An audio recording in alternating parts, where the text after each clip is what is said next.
Hello, everybody. Happy Tuesday. If you are in the South, it is another hot Tuesday. Absolutely. Not quite sure why we're wearing jackets in here. This is not a depiction of what it looks like in the outside world. Outside, it is toasty. It's been hot in Miami lately, Everybody's Corey. hooded up. No, it really has been. And I'm talking about 90 degrees. Growing up, the temperatures really used to sit like in the 80s and whatnot, Yeah. maybe 90s, but we're also seeing heat indexes hit like 100 and It's whatnot. global getting hot. warming. It's climate change. As everyone in this room knows, and if you've been watching this show, I am very big on the environment, protecting the environment. Global warming is very real, and we are feeling the effects of that. I had to fix my collar. That was looking crazy. Nothing pisses me off worse than a bad collar.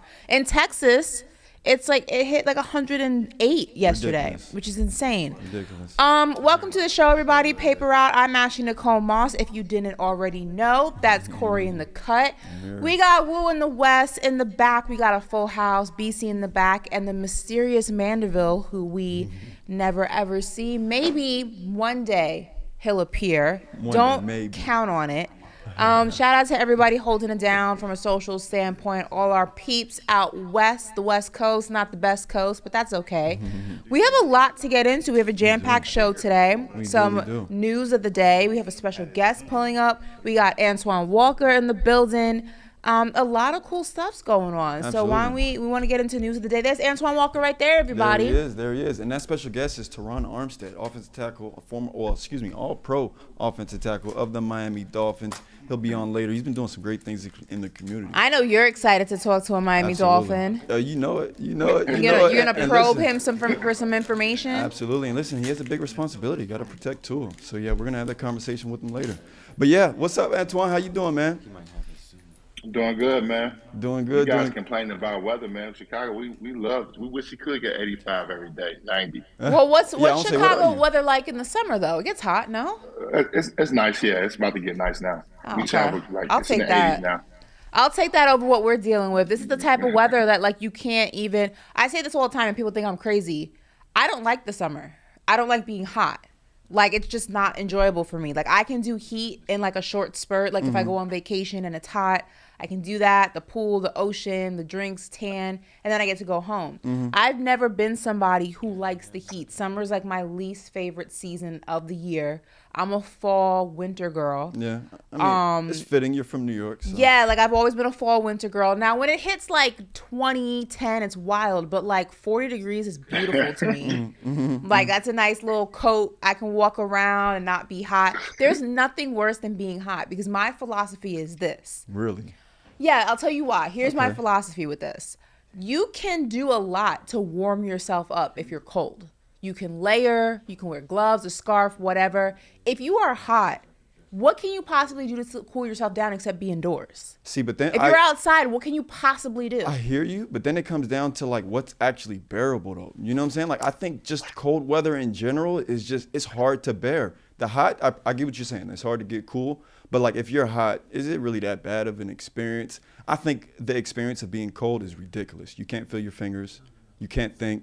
You lose feeling in your mouth. You feel me, Antoine? I know you're from up north too, and this is a Florida. Cold though, Corey. Right. No, I'm talking about a 60 nice. degrees No, I'm cold to talking me, about Antoine. a nice 40. You know what I mean? 40 at night. I'm a real 50 Florida boy. 40 you saying at 40, night. 60 cold to me. Oh God, you sound like my dad, and my dad's from New York. goodness. I like a 40 during the night, a 60 during the day. That's nice. But That's ideal for you, Corey. You can't even go outside this time of year in Miami.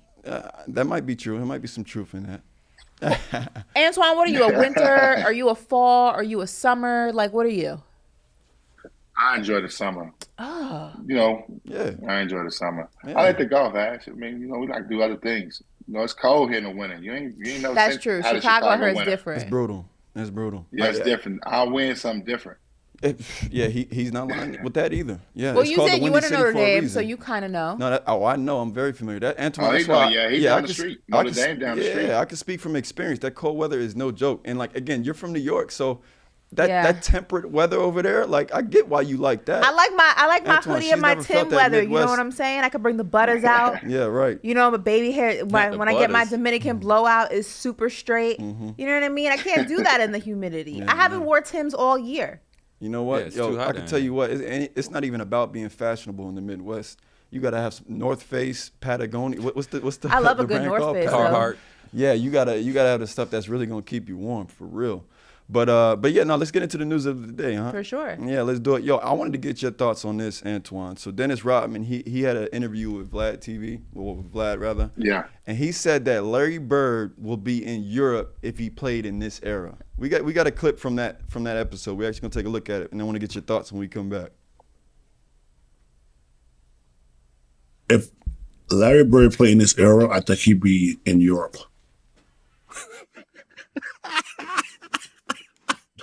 So I'm just letting you know, man.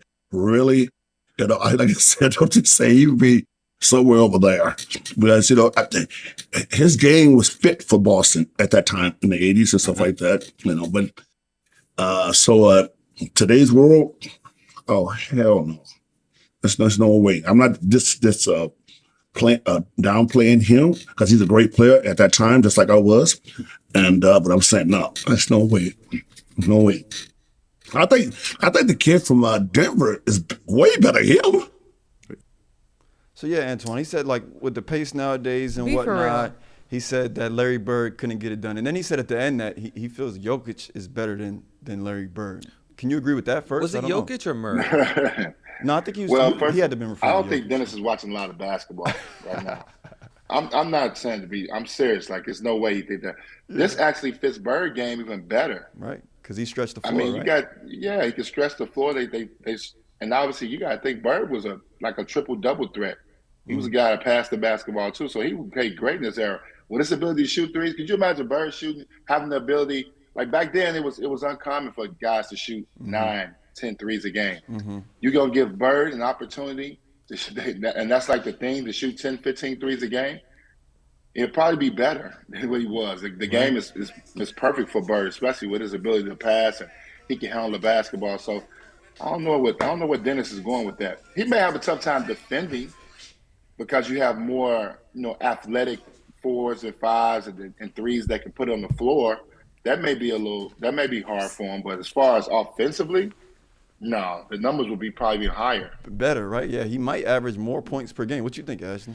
I definitely think he would average more points per game in this era. Rodman's crazy for saying this. You have to also think about it. Larry Bird was playing in an era that was more defense led. It wasn't as offensively led as the league is now. So guys were allowed to beat each other up in the paint. Guys were allowed to beat each other up in the floor.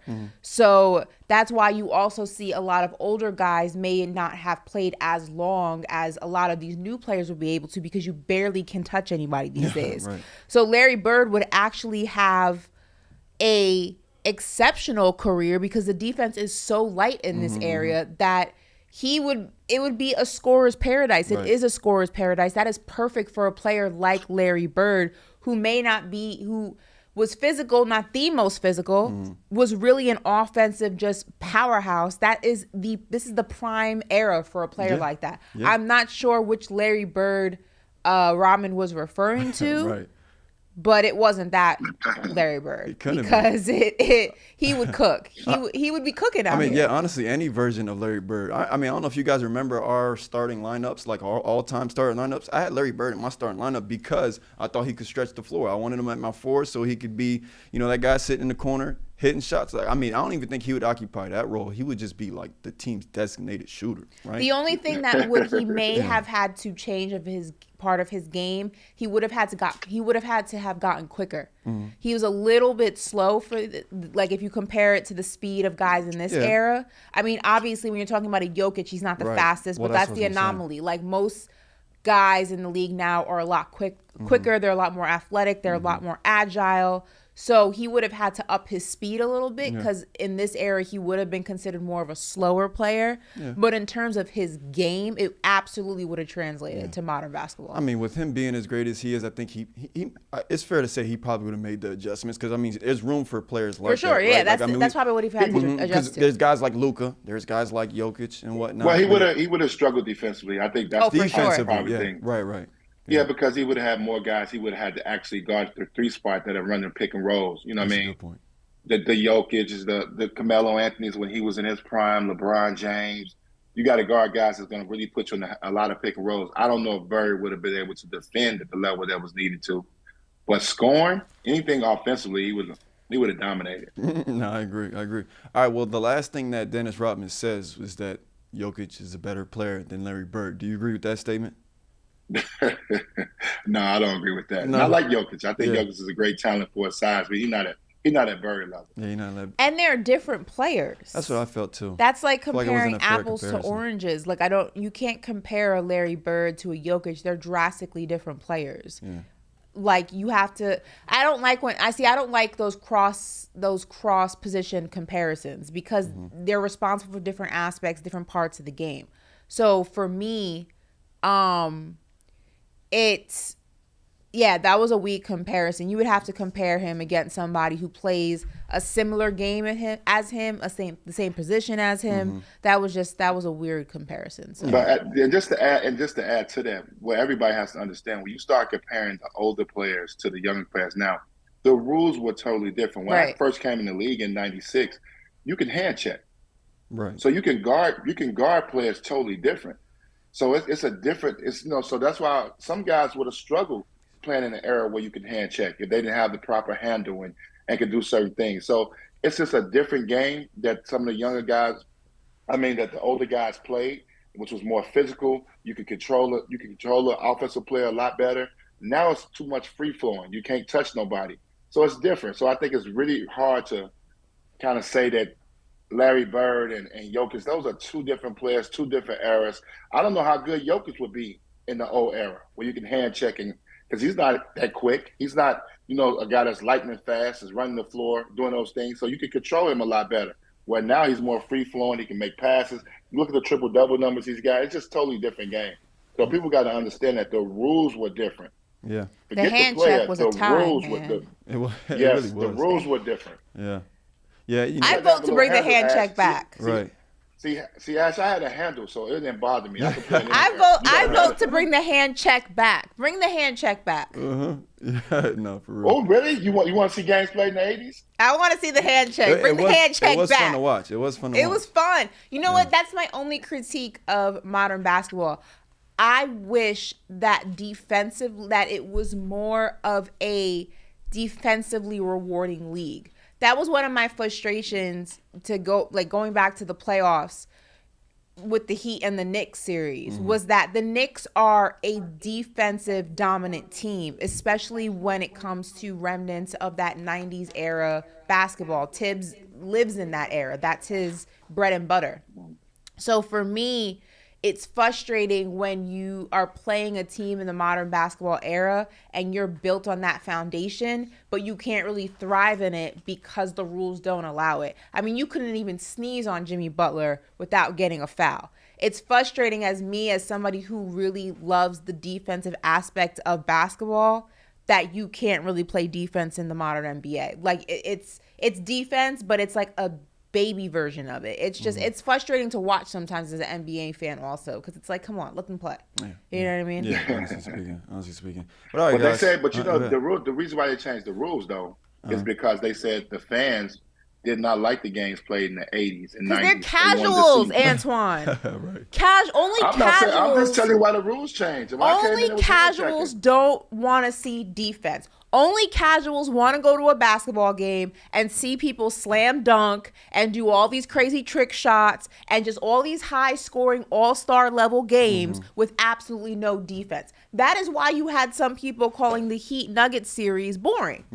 Right. Because they're not true basketball lovers. Yeah, a true basketball head wants to see offense and wants to see defense.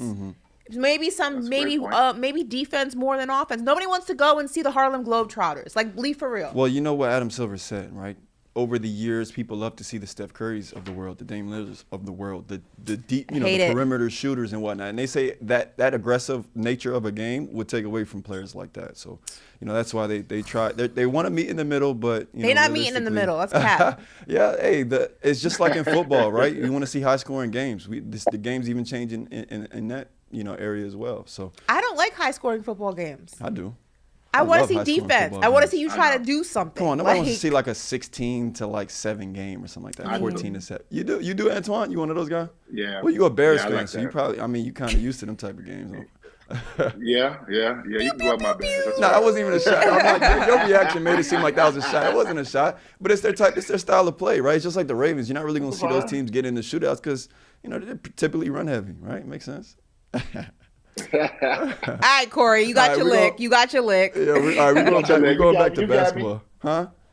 You got me. He's I got you. I'm gonna take my lumps. I'm gonna take my good. lumps. Wait till we back on top, buddy. Nah. Hey, the Bears looking promising. Like I said. Pew, pew, pew. I need that funk flex bomb sound. I know, right? No, the Bears got some promise. But all right, moving on, guys. Kevin Durant and Devin Booker were spotted in the Bahamas putting some work in, and they're looking pretty good. Antoine, I mean, like, how soon were you into your off-season routines after the season was over with and whatnot?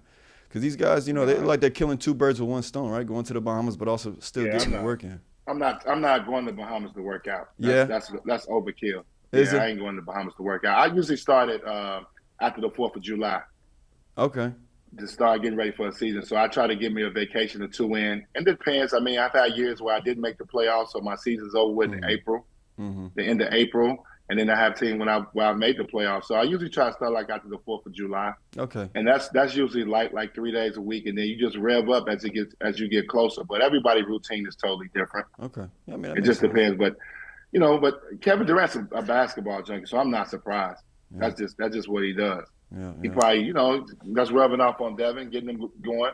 That's the hope. But I like the fact that they're doing that because you put two dynamic players like this in the league, and I don't know where you guys rank them at. We'll get into that next season where you rank these two guys at. But I'd like the fact that they don't want to spoil this opportunity. I'm not saying getting shots up, but the fact that their focus is on basketball right now is in June is really impressive.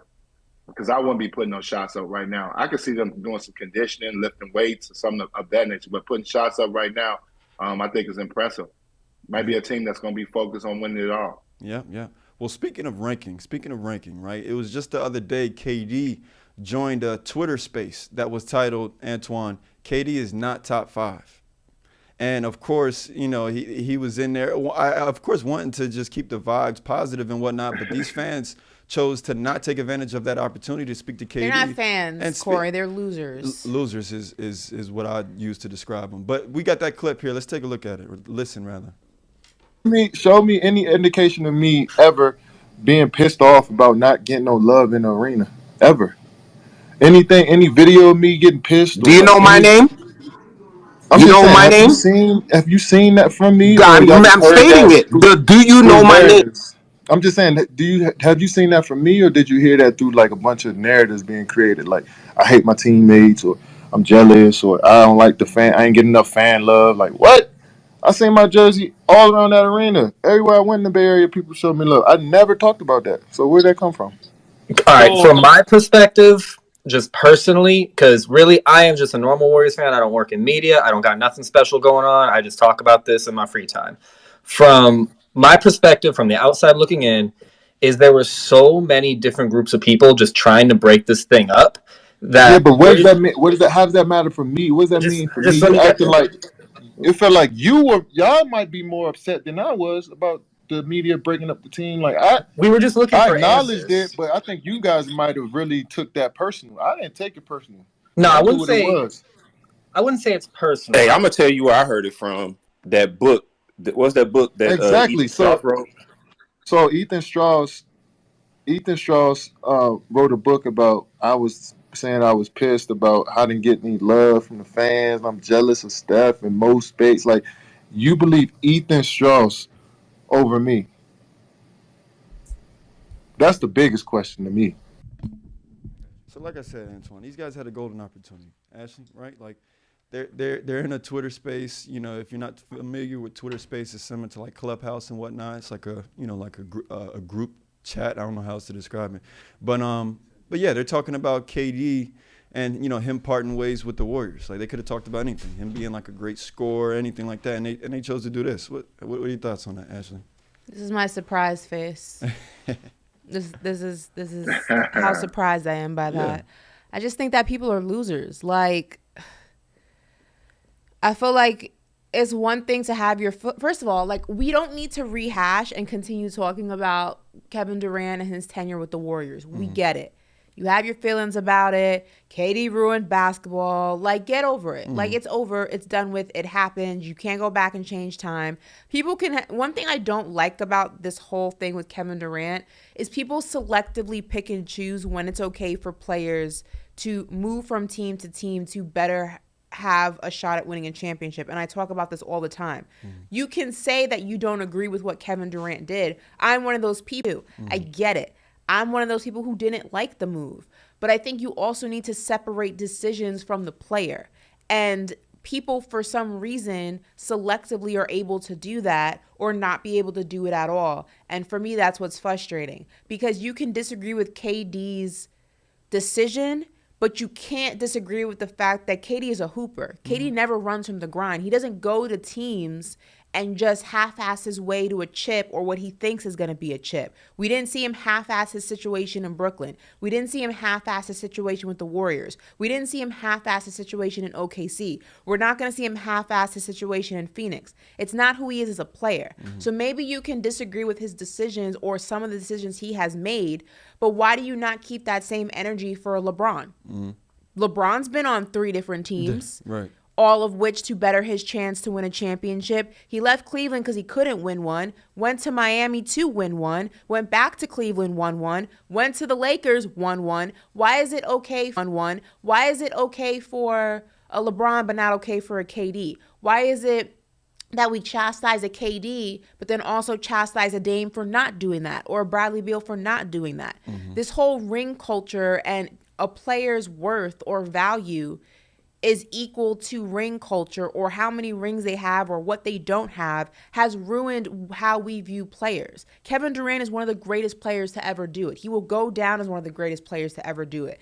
Disagree with his decisions or not, don't try to knock the player because you don't like the choices that he's made.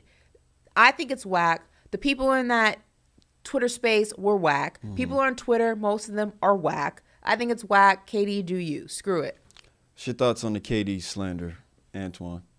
When this first thing, when it first happened and he went to Golden State, I was upset as a basketball fan because I thought him and Russell Westbrook were building something special there when they had some great pieces around them, the Serge Ibakas and the Reggie Jacksons. That team was really good, and they lost. I wanted them to stay competitive and compete against Golden State.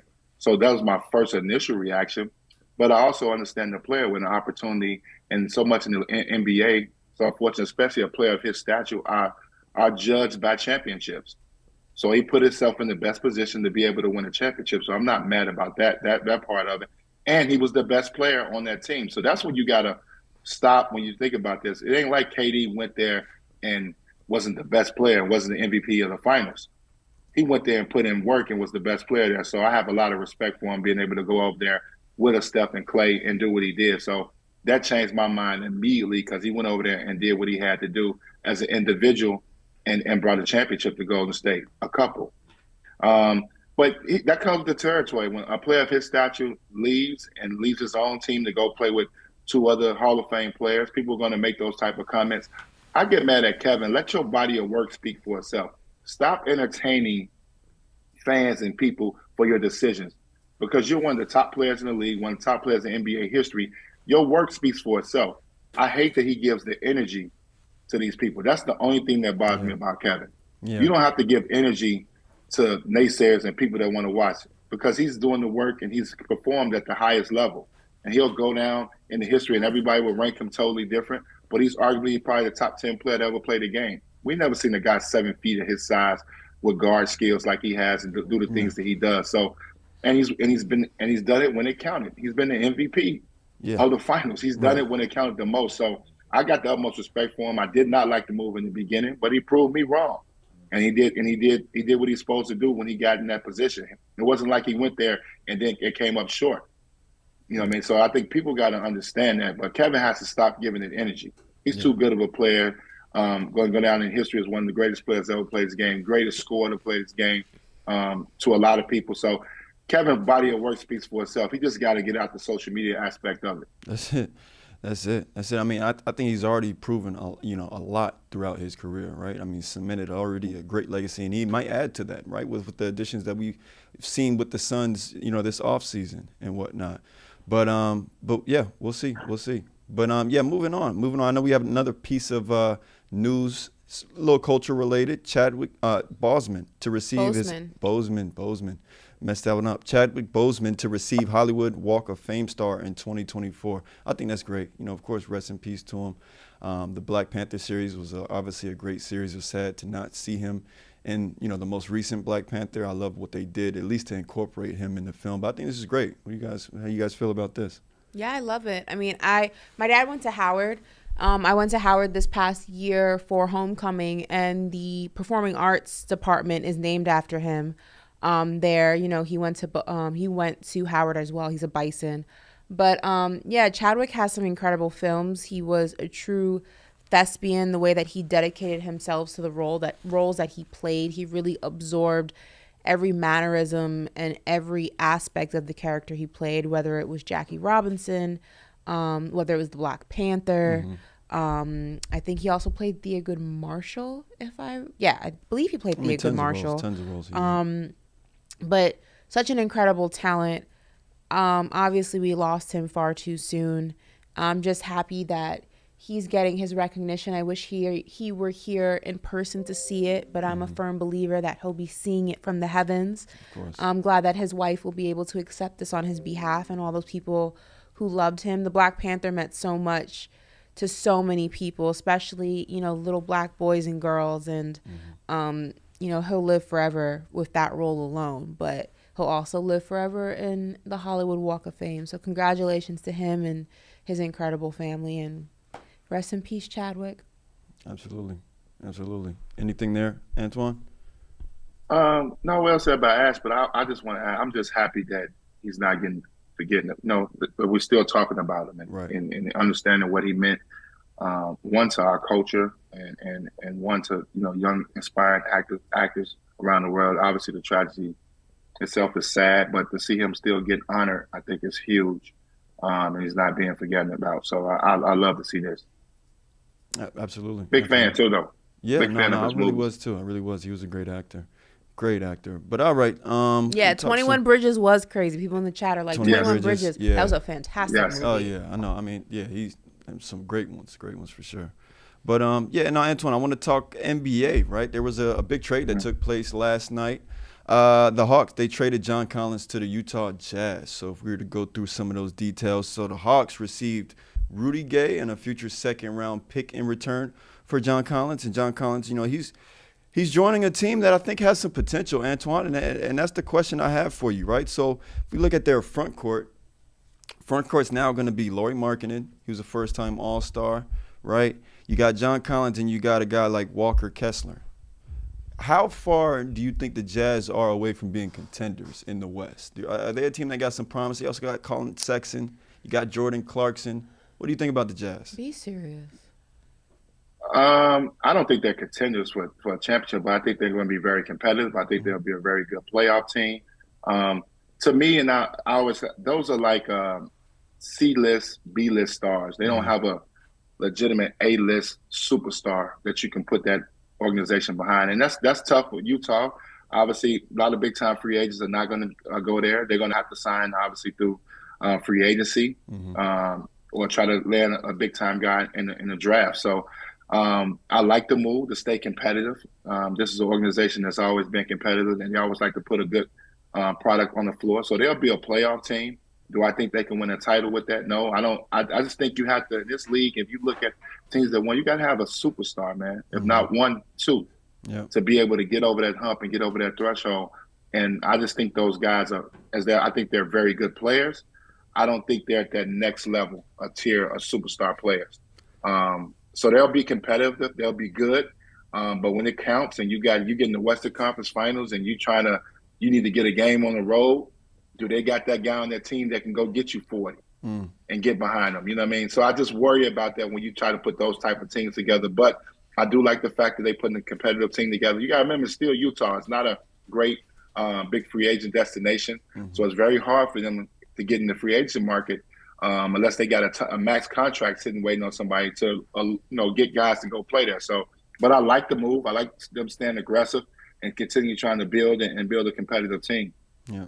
What do you think, Ashley? Still pretty far away, maybe from a contender? I agree with Antoine. They'll be competitive. Yeah. Also, I mean, the Jazz have a lot of stock in the drafts in the upcoming years, so that'll help them rebuild. Don't know how many players currently on their roster will be part of that rebuild, but they have some pieces to go ahead and make some moves down the line. Danny Ainge is their GM now, right? Danny will be aggressive. He's built. And I've got my own personal beef with him, with Danny Ainge. But I was a GM when I was in Boston and traded me, picked me back up. I'd had some wars with him. But he's a great GM. He's a great GM though. Like he has a wherewithal and an insight to how to build a team and to build a winning. Guys can build a really nice team. I don't think they're there just yet. I think like Antoine said, they're competitive right now, but they're not a contender. It is going to be, I think the Hawks were just trying to free up cap space. That John Collins contract was, a conundrum for them in sense of like they weren't really getting the usage out of him that they thought they were when they paid him. And they were paying him a lot of money to not get that usage. So it's going to be interesting what they do with that free cap space that they've acquired from moving him. I think Murray's coming up soon too, right? I don't know. Murray's probably coming up in a year or two too. They got to probably try to keep him too. Yeah, I believe so. I'd say Murray's coming up, yeah. I heard he was they were possibly going to move him, but I don't know. People throw a lot of names out there. I don't see why they would do that, at least not this season. Doesn't make sense this year. Also, no shade, but I feel like Rudy Gay's been in the league my entire life. He honestly has. He's probably one of the most tenured guys in the league. I was like, when I saw his name, I said, Rudy Gay is still in the NBA? You're right. Rudy Gay signs the best contract. Yo, yeah, right. I feel like Rudy Gay's been in the NBA my entire existence. I saw his name and legitimately had to do a double take. I said, who? And Rudy Gay's probably made $250 million playing hey, too. Listen, God bless him. God bless his agent. I was just taken aback. I did not know this man was still in the NBA. Right. I mean, shout out Rudy Gay. Antoine, what do you think it is that's really kept him around? What is it in his game being a former player? I think a skill set. I think, being able to play, the 3 to 4, he can shoot the 3. Early in his career, we all know he was super athletic. But he developed a jump shot. And then this keep you in the league. A lot of people don't understand this. He's not a locker room killer. He's not a guy that's going to create problems. You know what I mean? He's a good teammate. I played with Rudy in Memphis. My last year in the league, Rudy's a great guy. So you can stick around a long time. You know what I mean? In this league. Obviously you got to be able to play, but if you're a great locker room guy and young guys gravitate to you, trust me, coaches and GMs see that, understand that, and want them to be a part of their team. So I think that's why he's been on that. Besides from his skill set, being able to stretch the floor, he still can shoot the 3. The game has changed. It's a 3-point shooting league. So if you can, if you're a guy who can make some threes, you can stick around this league. Yeah. No. So Rudy Gay's made $175 million over 17 seasons. I had it at 250. Okay. Shout out to JP for the stat. But he has been in the league my entire existence. He's 36 years old. I'm 30. He's been in the league more than I've been alive. I wasn't exaggerating. When I said that, that was factual. He has been in the league longer than I have been alive. Yeah. No, Shout out to Rudy Gay, man. I'm trying to tell you. Way to fly under the radar and still catch those checks. I'm here for it. Right. No, for real. But all right, moving on, guys. Now, Antoine, you pointed out Jazz small market team, right? Well, another small market team that's trying to make something happen are the Portland Trailblazers. And GM Joe Cronin, he had a conversation with Damian Lillard and his agent, and they said they are committed to building a championship team around Damian Lillard. Now, with Damian Lillard, before the draft, the talk was that, if they don't, use that number 3 overall pick, as an asset to bring in some more veteran help, I'm questioning whether or not I want to stay here. But Damian Lillard, has even said recently that he wants to stay with the Portland Trailblazers. I want to get your thoughts on this whole situation, Antoine. Damian Lillard says his dream scenario, believe it or not, is them re-signing Jeremy Grant, right? He stays there. They obviously have Scoot Henderson now, and they acquire a guy like Draymond Green. What do you think happens with this whole situation? You think this is finally the offseason, Damian Lillard leaves, or do you think the Portland Trailblazers make something happen to make him happy enough to stay there? I think you leave. This is the year he leaves, and I think it should be a mutual agreement. I do like the fact that Dame is, committed to the organization, but they've committed to him too. When you look at what they paid him throughout his career, so the money matches the commitment that Dame gave them. But I think he's stopping Portland from restarting it and getting younger, giving some young guys some chance. They're not going to be able to. The Western Conference is too tough. They're not going to be able to put together a team that's going to be able to compete to make a deep run in the playoffs, let alone win an NBA championship. Right. And if that's something that's not important to Dame and he just wants to play basketball and finish his career there, then that's fine too. I have no problem with that as well. That's something because sometimes every player goal is not to necessarily win an NBA championship. But if he wants to compete at the high level and give it the highest level and give himself a chance to win an NBA title, he has to move on. And I think he has to work with the team as far as understanding that they need to get max worth for him, but also put himself in a position where he gets a chance to obviously play for an NBA championship. I think it's at this point in his career where he should be looking for that. Yeah. But every guy's different. And it seems like Dame doesn't want to give up in Portland and keeps thinking they can add pieces to that team. But the Western Conference is too tough. Yeah. With the Denver Nuggets emergence to being the NBA champion now, I mean, Portland will have to add some really good pieces with those young guys to be able to compete at that level. Yeah. So Dame has to look himself in the mirror and realize, hey, listen, do I want to compete for a championship? Is it really important to me? We all probably agree that he's a first ballot Hall of Famer. Mm-hmm. So that part, the individual part, is taken care of. How important to win the NBA championship or competing for one is important to him. Yeah. Yeah, and my thoughts, Ashley, right? Like, what players are even available right now that could improve the Trailblazers to make them a contender in the West? Like you made a good point, Antoine. Like, the West is loaded. They'd have to do a lot. He would have to do a lot, or they would have to acquire a lot to even make the Trailblazers a contender. Right? I'm so exhausted of having this conversation. Like, I am so exhausted. But Ash, where you stand on this, though? This I really want to hear this. Like, I don't want to talk about this anymore. Stay, don't stay. Just do something. Like, I don't want to go on this ride anymore. I'm so tired of going around in circles about this. Like, it's very simple. Dame, I love you.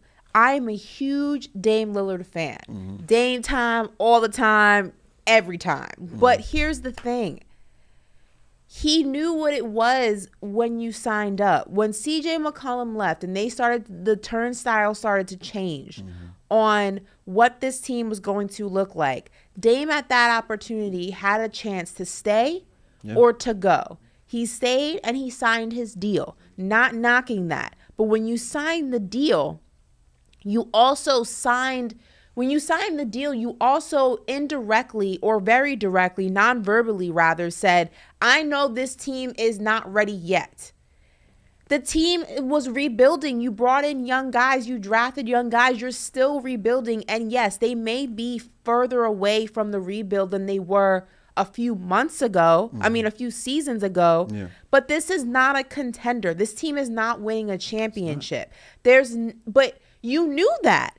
So I'm very confused on where these ultimatums are coming from and where all of a sudden this rush is coming from of forcing this team to go ahead and be a contender and forcing them to draft this player and this player. You knew what this team was. Yeah. What do you want them to do? Just rush the process so you don't leave? You had the opportunity to leave to do something better for yourself, for your own situation, for your own livelihood, for your own desires, and nobody would have knocked you. But the frustration comes into play where it's like, you knew what was going to be the situation when you signed on that dotted line, and now it's not good enough. Yeah. But we didn't change our process. This was always going to be the situation. Your timetable has just moved, but you can't have it both ways. And I feel like he wants to have his cake and eat it too. Yeah. And I understand the frustration, but I also understand this is what you signed up for when you decided to stay in Portland. Yeah, yeah. I think it was a great point because I think it really did happen when C.J. McCollum decided to leave. He should have known then that this might not be where my future is. But Antoine, right, in Damian Lillard's dream scenario, he included Draymond Green. And we haven't had you on since really all that had happened to the Warriors, right, them acquiring Chris Paul, them sending off Jordan Poole. What are your thoughts on that? You think the Warriors, do you think they retain Draymond Green? And what are your thoughts on like all that I had just mentioned? Them acquiring Chris Paul, how that works, and them parting ways with Jordan Poole as opposed to Draymond Green? I'm happy for Chris Paul. Mm-hmm. He's going to have a legitimate chance to, actually be a title contender. Not saying in Phoenix he wasn't. I just think their roster is not good as Golden State. Mm-hmm. When you're talking about going to play with 3 future Hall of Famers, you're going to have a legitimate chance to win a title. I think that's the only thing that's missing from Chris' resume. So I'm happy for Chris when I see this. Mm-hmm. Draymond Green situation is a unique one. Obviously, we know what he brings to that team. We know the toughness, the defense, and the things that he does really well to help that team. I think for Golden State to make that decision, it's a basketball decision. Jordan Poole, they got Klay Thompson, they got Steph Curry. I mean, you got 2 guards that are going to play 35, 36 minutes a night. Don't get me wrong, Jordan Poole is a great addition, but you got 2 guys that can play big minutes that are still in their prime. So I can see them letting go. And it was probably too much tension in the locker room, stuff that we don't see. Mm-hmm. That obviously, I don't know how you guys feel. Somebody whooped my ass, and I don't get a chance to get back. I mean, it's just not going to sit well with me. I got to look at him every day and be my friend. So you never know what the tension was there. And they chose Draymond Green over Jordan Poole. They told a guy who's their heart and soul, who probably brings more to the all around, brings more to the table. And I'm fine with that decision that they made and giving that young kid a chance to go play somewhere and kind of free his mind. So I'm happy that they did that for Jordan Poole. Mm-hmm. But this is a situation that's tough, man, because they're probably knocking at their last 1 or 2 years where they can be competitive and be at championship level. So every move they make right now has to be strategic.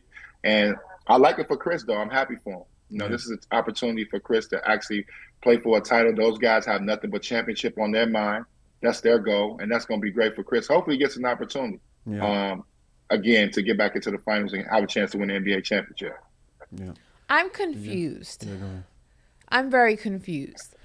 Mm-hmm. Okay, so let me make sure I have all the sequence of events here correctly.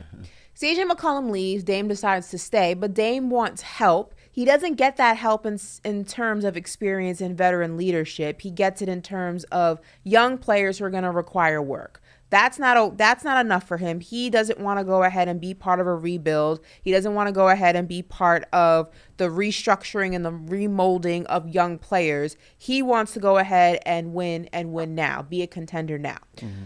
Okay, got that. Allegedly, Draymond is on his wish list. Yeah. What is Draymond supposed to do for the Portland Trailblazers? if Dame's unhappy with Simons and Henderson, allegedly, because they're not experienced, they're going to need work, right? Because they're still young. Rather, Simons has been on the team for a few seasons, but he's still young. They're going to need work. Mm-hmm. What needle does Draymond move? Yeah. He's not going to give you scoring, so he's not going to help you offensively. Right. He help you defensively, but you need the scoring to combat the fact that he's not going to help you offensively. Mm-hmm. I'm not quite sure what needle Draymond moves. Draymond maybe makes his team a play-in team, but Draymond's success is tied directly to the Golden State Warriors because they don't need him to score the basketball. Yeah. So I'm confused on what Draymond exactly is supposed to do for Portland. Or what Dame thinks Draymond's supposed to do for him. I don't understand the rationale. Yeah, that certainly doesn't help his situation, if you ask me. I don't know how you feel, Antoine, about that addition of a Draymond Green to help the Trailblazers' chances in winning the championship. At this point, like Dame, just pack up your stuff, get a ticket to Miami, and just let's end this. Because it's just this is all, we're going around in circles. Yeah. Just come to the 305. Get a tan for a couple of weeks. Get in the gym, hang out with Bam. We know that's what you want. We don't have to do this. We don't have to play this game. Yeah. We don't have to play this game anymore. No one's gonna judge you. We all think you're mad loyal to the soil. Respect. You put in the work. It hasn't worked. Just get to Miami. We know you want to be here anyway. What were you gonna say, Antoine? Were you gonna say something there? But you got to ask. Well, I think too. We got to start looking at. And I don't know Dame that well, but is championship that important to him? You know what I mean? Sometimes, that's not everybody's, goal.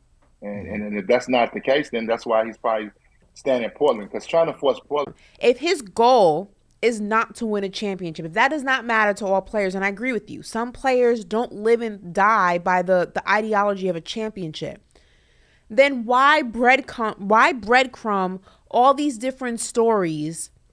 Because you know for a fact some of them are coming from Dame's camp. I don't believe that he doesn't know anything. I don't believe he's just on Instagram Live listening to Welcome to Miami out of pure coincidental circumstances. Like, why breadcrumb all these little things about how you don't want to be part of the rebuild in Portland? You don't want to go ahead and be part of molding young players. You want to be on a contender. If that's not actually important to you, then just stay in Portland. That's not going to be this groundbreaking surprise to NBA fans. So my frustration is why are you breadcrumbing, allegedly, I'll put that out there, your unhappiness in Portland, and they're going to meet with his agent to go about the direction. You know the direction of the Portland Trailblazers. It's just not moving at the speed you would like it to, and that is fine. But this whole I kind of want to stay and I kind of want to go. It's annoying. It's annoying. Yep. Well, hey, Antoine, before we let you go. Agree. No, you make great points, Ashley. But before you let you go, real quick, because we didn't really get to talk about the NBA draft either. Who's your favorite pick from this year's draft? Who's the guy that you really gonna be following going into next year? I don't have a favorite pick. Yeah. But I'm interested to see the number one pick. I want to see Victor. I think he's a unique talent. He's very skilled. Yeah. It'll be interesting. I'm interested to see what the San Antonio Spurs put around him. Mm-hmm. Do they believe he's a Tim Duncan-ish type of franchise player where you can put really good pieces around him and he can get you over the hump? I just think he got a really unique skill set at 7'5" that can be really special if you put the right people around him. Yeah. So I'm interested to see how he does. Because you don't see guys that tall. I mean, Yao Ming was pretty good. We all can say Yao Ming, held his own at his size. I think Yao Ming was 7'6", 7'7". Yeah. I'm interested to see how he adjusts. Can he defend at 7'5", and see how his offensive game improves. So I'm just interested around that. The draft to me, wasn't enough Kentucky guys picked. So I always get a little, so I get a little upset when we don't get 4 or 5 guys that's drafted. Right. Man, Oscar Sheway, he don't get picked. I'm like, we got to wait on him, play of the year. So those things upset me when I watch the draft. When the Kentucky guys don't get treated the proper way. Understand. We supposed to flood the draft, 4 or 5 guys in the draft. Right. But no, I'm really interested about the number one pick. I'm serious. I want to see can his game translate to the NBA. Yeah. And I want to see what San Antonio does. And obviously he's going to play for a great coach in Popovich and how they do to build around this young guy. Yeah. Certainly, you made the comparison there to Yao Ming. Certainly more athletic than Yao Ming. So, I'm with you, Antoine. Very excited to see how he pans out. Ashley, anything else for Antoine before we let him go? Do the Knicks get Paul George? What do you think? How do you like that fit?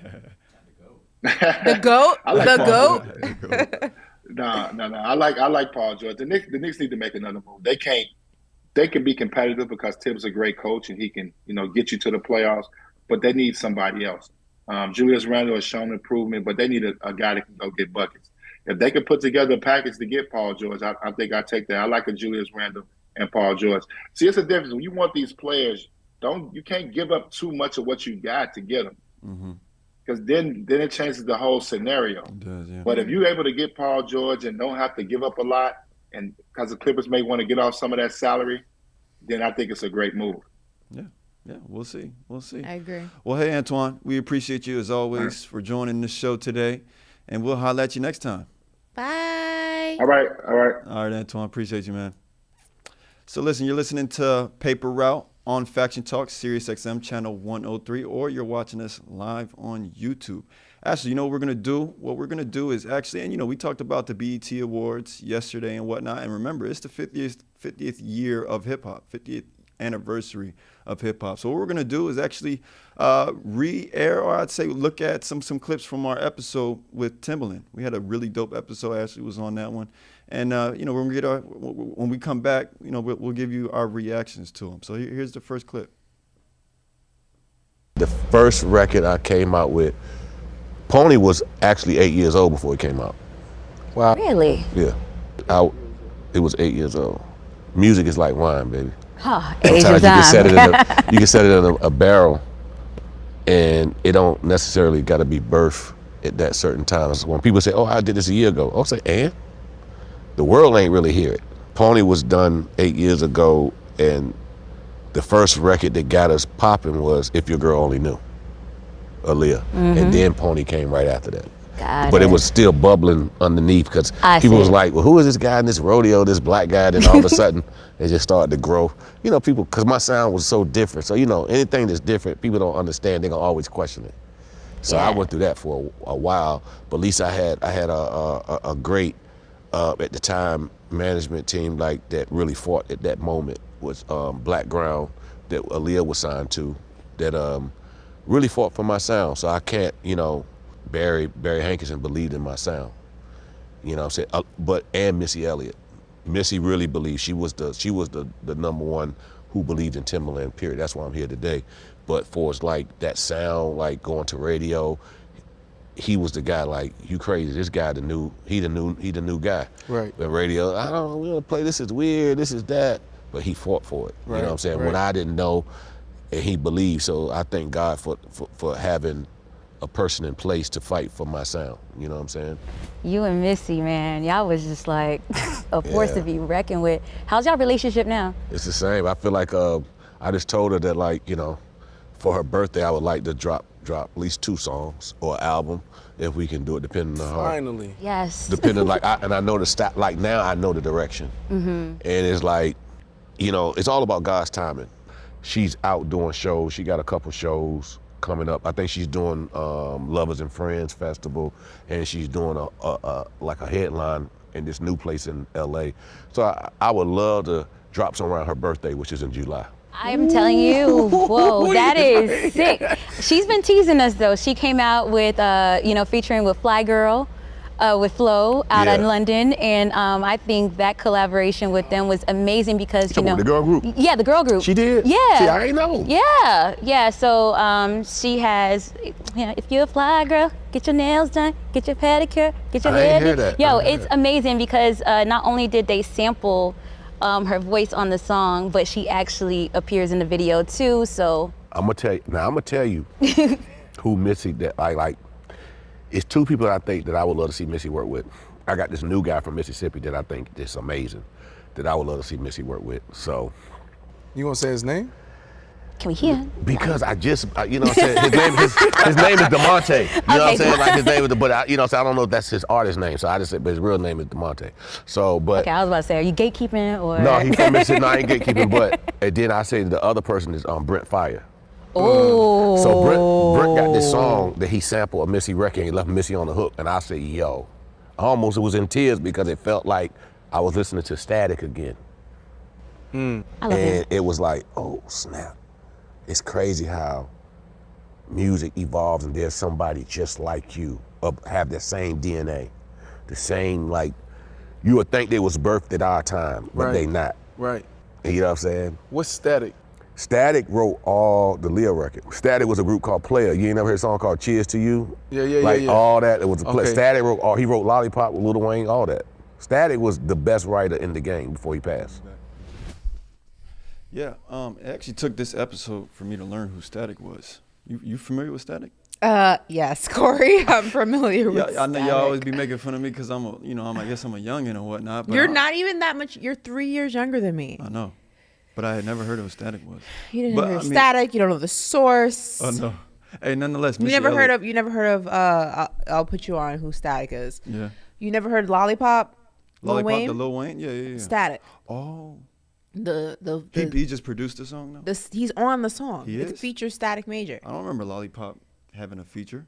Shorty wanna the other vocal on the song is Really? Static. Well, hey, shout out to Static because Lollipop is definitely a legendary Jesus song. Christmas. Static is like, He made the song and he's also on the track. Like you Okay. can hear his vocals on the track. Okay, well, shout out to Static. Static Major is who I think of like immediately. I see somebody in the comments say Static or Static Major.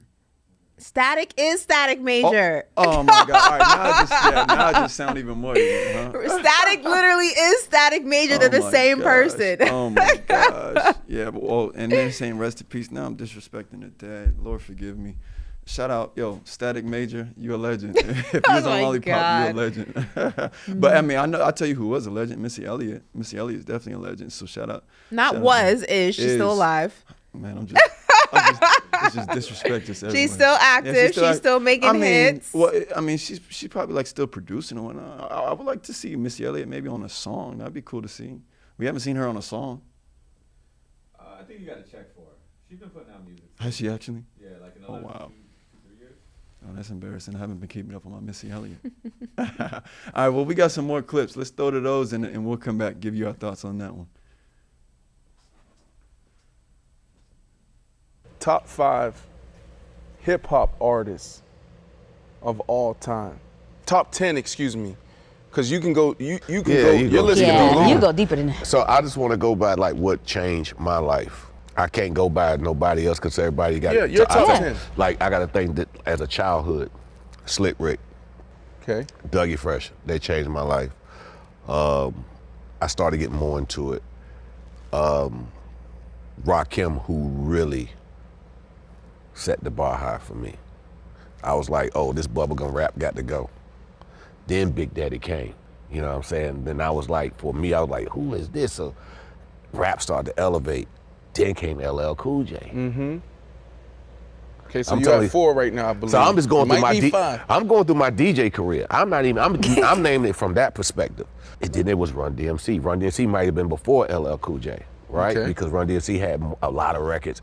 They was popping. Now, if you want to talk about lyrics, I'm not going to go about, I'm going by what moved and changed lives. You know what I'm saying? I'm not. Your criteria, I just said top 10. Yeah, so you have 5 right now? Then after that, like, I don't know. Then came DJ Premier and Guru. You know, then Wu-Tang, Method Man. Then came, I could say after that, came Fat Joe and Big Pun for me. But then I believe Outkast, right? I'm just talking about people move, then Ludacris, because I was the one who found Ludacris. Oh. How you? Yeah. Whoa, okay. Yeah. We don't need that story. We need that story. Okay, like, because Ludacris was working in the radio station, and I was like, hey, ain't nobody sign you? Like, what's going on here? Like, you just, nah, man. Then he came down to Virginia and we did Fat Rabbit. And from there, like, labels started calling. He asked me one time, he said, would you sign to Def Jam or Elektra at the time? I said, man, you better go to Def Jam. And I didn't know how the business go. I wasn't trying to, I just backed him because I knew he was incredible. You know what I'm saying? So I put him as like on that list. DMX. I'm talking people that changed the direction of like the way people was moving. Yeah. Right. You know what I'm saying? That's for me. Like, you know what I'm saying? That's Fat Joe, Big Pun, they changed direction.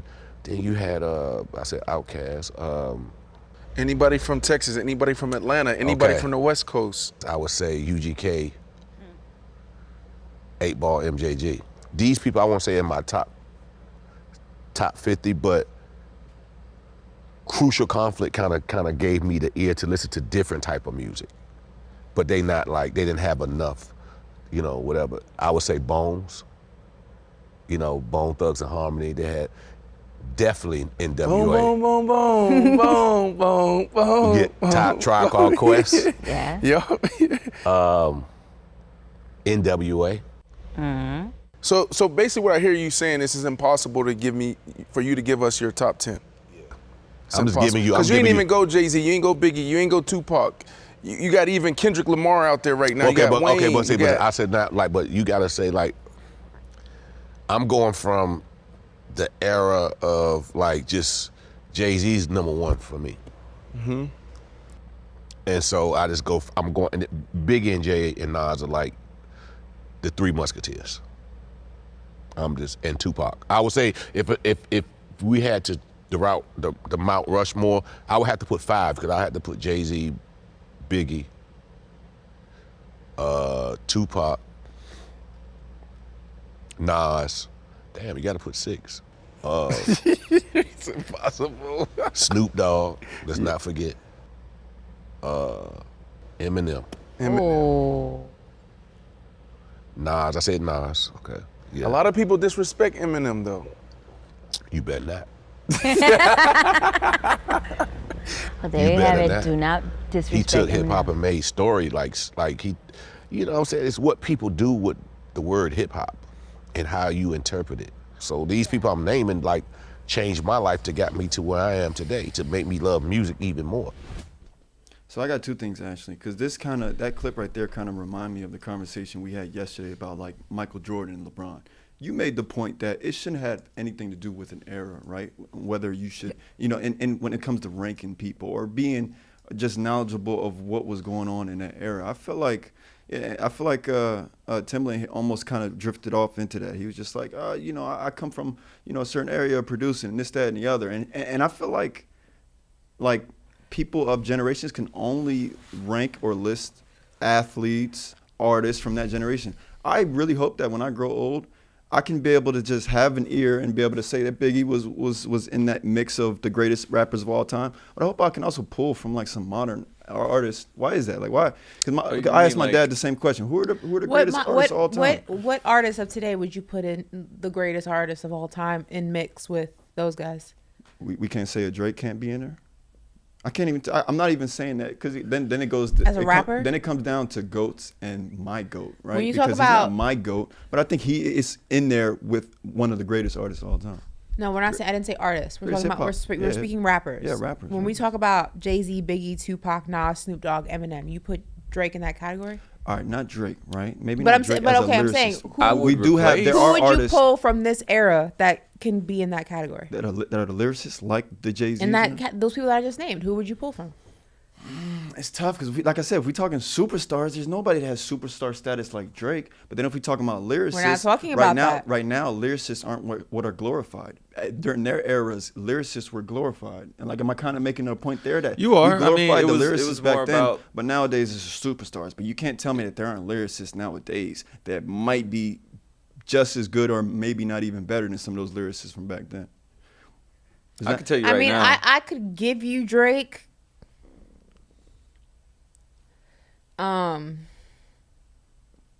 Because at this rate, I just feel feel like we'll Drake's. never have any. I wouldn't classify Drake as a rapper. No. I classify him as an artist because he's not. He's much larger than the rap genre. He's much larger than the hip hop genre. I can't classify him as a rapper anymore. No, I get what you're saying. You know what I'm saying? I don't think of him as a rapper. Music. Mm-hmm. He's gone into Caribbean, UK, drill, all type of. So like, it's hard to really box him in with just being a rapper. I'll tell you right now, I'm taking Eminem out, and I used to be a huge Eminem fan, but I'm taking Eminem out and I'm putting J. Cole. Straight up. See, that's a good one, right? Like, but I'm biased because I'm not too big of a J. Cole fan. But he's very lyrical. Like you mentioned, Kendrick Lamar. He's very. I think he fits. That's why I'm choosing him. I think he fits that era with lyricism. You got Lil Wayne, the Lil Waynes of the world. He's extremely. I mean, we talk about him being the best rapper alive. But I feel like a certain era of people will never go with any of like the new era rappers. I don't know what it is. Well, we got BC saying that the new era rappers are not that good. No, what he said was they suck. Okay. I heard what he said. He actually said they suck. Well, no, listen, because then you guys aren't listening to rappers like the Joey Badasses, right? The Dave Easts of the world, like the lyricists that aren't glorified. That's the point. First of all, what? I'm listening to Dave East. Trust me. That's because she's from New York. Let's be real. I'm in love with him. No, but do you know that like I can't even bring Dave East up to people down here in South Florida because they're like Dave East. That's because they don't know. He has a hard rap. Well, it's hard to listen to his rhyme. Not only is he good to listen to, he's good to look at. Chill. It's like a double. It's a double. No comment. Whatever. Right. Yeah. Whatever. Yeah. Whatever she's saying. We was talking about rappers and lyricism. That's what I'm saying. Not models. But that's what I'm saying. An artist like that is not glorified. I personally think they should. I think he's one of my favorite rappers too. Like I think he should. But nowadays they're not going to glorify him. And it's like I just hope he doesn't go over people's heads. I hope people don't. You know, like his time might come and go before he gets the. You know why it's hard to put new artists in these conversations, and I agree with you with these older rappers, is because the quality of rap has changed. The quality of what is considered good rap music has changed. Now it's more about the beat and the vibe. It used to be about the words and the lyrics and the beat and the production. And I think that to be a successful rapper in modern music, modern hip hop, you don't have to necessarily be a good rapper, if that makes sense. So I hear what you're saying about Drake. I can agree with that, but for me, Drake is larger than rap because he raps, but I don't consider him a rapper. He's an artist because he does so many different types of music, and his sound is so unique to him. It's not truly rap. Like, he raps, he can rap, but when I think of a rapper, I think a true hip hop. Like, J. Cole is a rapper. Yeah, he's a rapper. J. Cole and Drake are not the same type of artist. Yeah, they're not. That's what I think of when I think of a rapper. I don't put Drake in that category. I wouldn't be mad if someone put him, when we're just talking about influential artists in hip hop, I would put Drake in there. But when we're talking specifically rappers, I don't know if I can put Drake in that category. I think it's going to be harder and harder to have this conversation really as time goes on because, like I said, I mean, if we look at the music that's popular today, I mean, as generations get older and older, it just seems like this is going to be, the genre of hip hop that we're going to have to, to really argue on or about and whatnot. So it's like if you weren't old enough to hear the Jay-Z's of the world, to hear the, the Biggies of the world, the Tupacs of the world, it's just like, well, what's going to be a good rapper in 20 years from now, though? Like, what is going to be a good rapper? Kendrick, J. Cole, like I said, wouldn't be mad if someone would put Drake in that category. Is Moneybag gonna be relevant 20 years from That's now? what I'm saying. Like, No. are we gonna be talking about? You said no, right? No. But like, those are like the stars nowadays. The Gunners, the young thugs. So it's just like, let me ask you a question. Isn't gonna Let me I ask think you the a question. Migos, like old Migos, before they broke up, would have longevity because they were like, the Migos had that was like the first of its kind of like genre in a group form. And I think that they had enough hits to where, like, if you heard that at a barbecue 20 years from now, you'd be like, y'all kids don't know about the Migos? know about the What y'all know about the Versace, Migos? Versace. Oh, no, but let me ask you guys this. So we was talking about basketball eras yesterday, right? How much do you think the era matters? And what I'm going to break it down. So think media in the 90s, think media in the 2010s, right? We're in the microwave generation, so it's like a lot faster turnover. Yeah. I remember being a kid and watching a movie, and that VHS ain't come out for 6 months. Yeah. So I wonder how much we invested then because we were at a slower pace. So it's like those movies. That's why when we watch those older movies, we feel that nostalgia. But I wonder how much time, because I feel like right now, every day there's another album. Every day there's another song. It's just not enough time to keep up with so much music. That's why the quality is down, because that's what I'm saying. It's so easy. And when we spoke to Jadakiss, he was speaking about this. Like, he said it's so much easier to put out music now, whether quality or not, that you can be relevant off of mediocrity. Yeah, right. Exactly. And you may not have longevity, but you'll have your moment in the spotlight off of mediocrity. Like, let's call a spade a spade. You think Ice Spice is relevant in the 90s? I felt it in my bones that she was going to say Ice Spice. I'm from New York. I'm not knocking Shorty. I think what she has done with her songs has been incredible. She's at the Met Gala. She's on covers of magazines. She's on tour with Cardi B or whatever. She's doing songs with Taylor Swift. It's amazing. But let's be honest. She got a year. She's not a rapper. You said she only got a year. The songs aren't good. They're not good songs. Yeah. They're catchy. You know what's crazy though? She does have her own flow. She does have her own flow. I'll give her that, because there was another rapper who came along and tried to take the flow. She has like that feminine New York drill flow. Does that make sense? Yeah, it's just. But what I'm saying is in the 90s, she's not. She's not messing with a Little Kim and MC Light and Foxy. Like, it's a change of the times. Yeah. Like, let's be real here. I support New York women. Right. I am one. I'm all for New York women running joints. But Ice Spice is not like, a Nicki. She's not a Nicki Minaj. Yeah. You know what I mean? She's not Nicki. Yeah. It's just not. It's cool. It's okay. And it's okay. It's okay. Because like it almost comes across like you know how like you have people start in one arena and go to the next? Mm. Sometimes you could be like, I'm the model and now I'm going to be the rapper. Yeah. I think that's the direct, like it's going to be the opposite for her. I think obviously like you have gifts, people love see. to look at her. Yeah, So I I see think what you're eventually she'll become more like a flagship model for companies and less of an actual entertainer. I think that's her route. And also, I hate when people throw out like one song. Because people in the chat are like, listen to Gangsta Boo.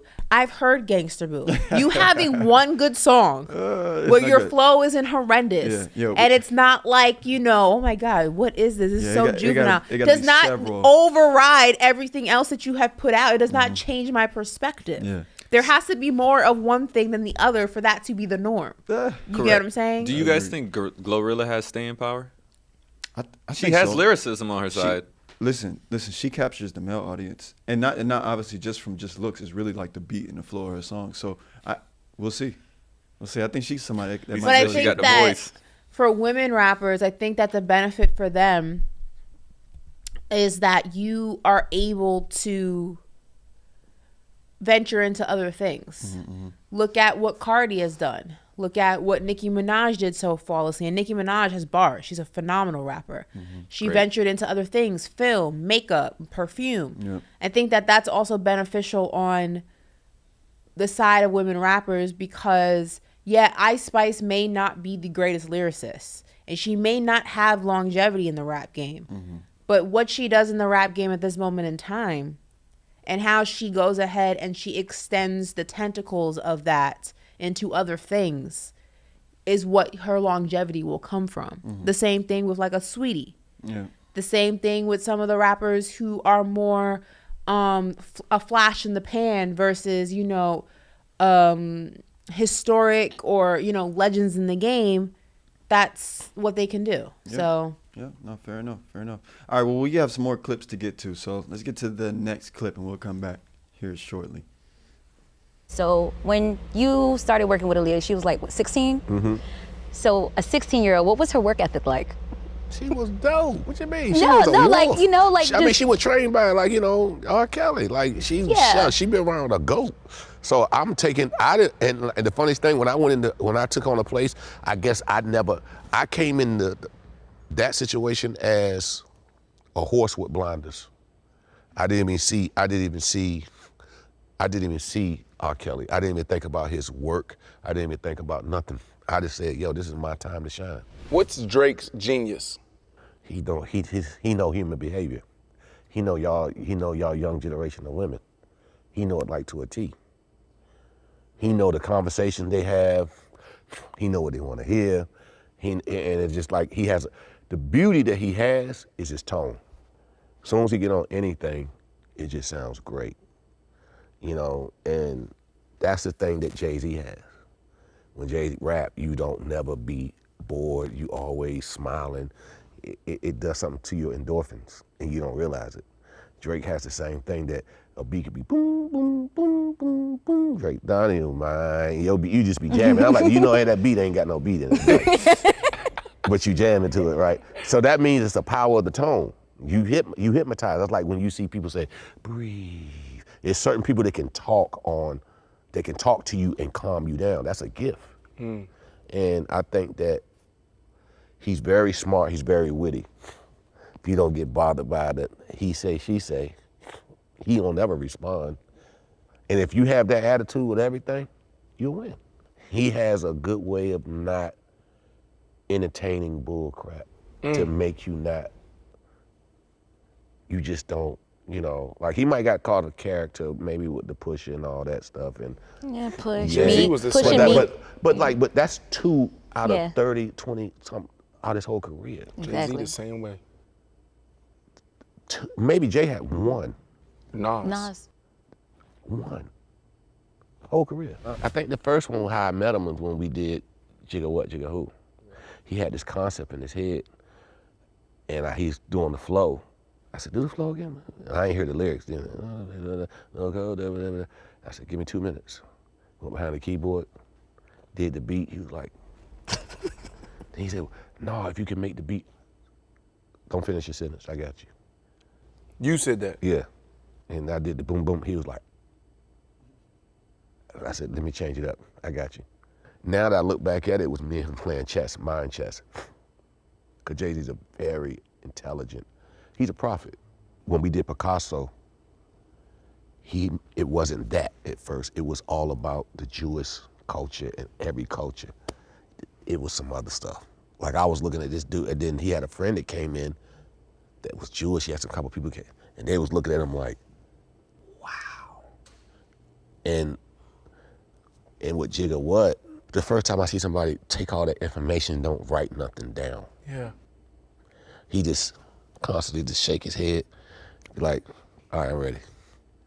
He kind of like changed my life when it came to like rapping. I couldn't do no mediocre rappers no more. I couldn't. Right. Like I couldn't. I said, man, you can't go from this to goddamn. Nah, everything's elevated now. Because I got a little bougie. I was like, oh man, I can't. I just did. Do you hear this? So when I did Nas, I was like, oh, okay, all right now. I said, okay, this is intense, but Jay is special.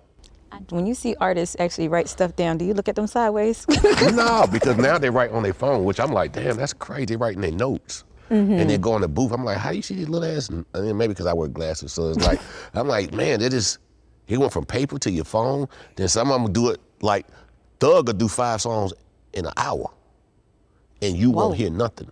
Young Thug. And I done seen some amazing things from these young kids versus what I seen with Jay. Like Thug made me look, I said, okay, this boy different. Free him. Free Thug. That boy different. Now I thought Jay was different. That boy different.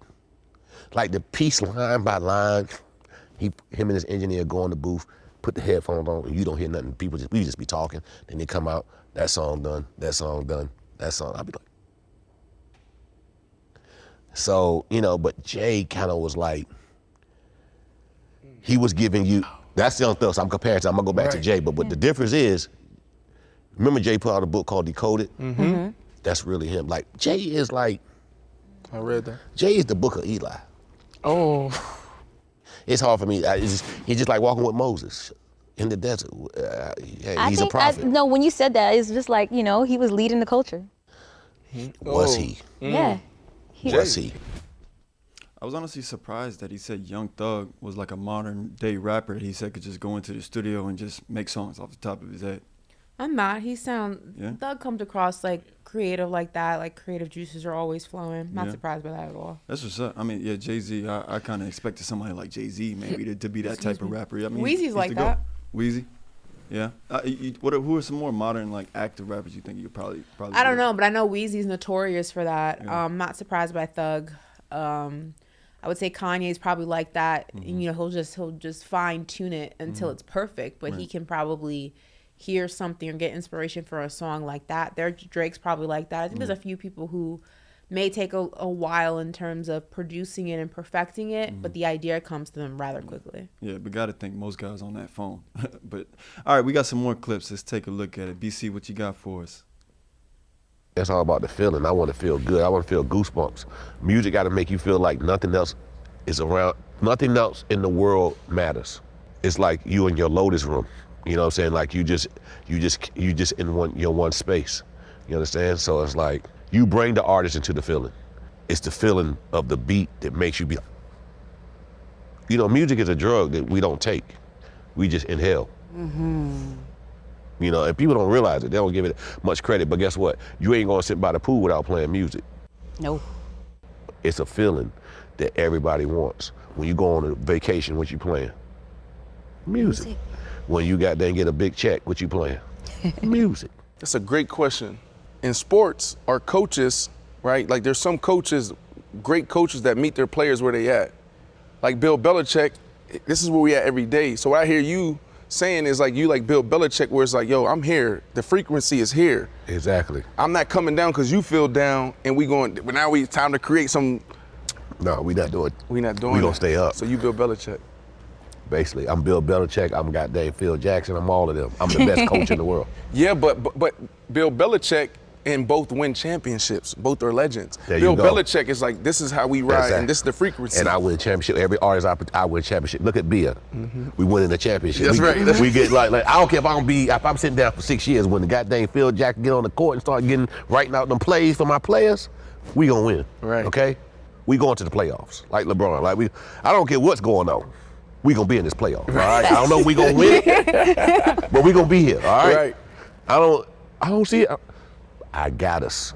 Now I don't know how far we'll get, but we gonna get there. Get your freak on. Oh, Missy ain't like this song. Stop. Oh, next.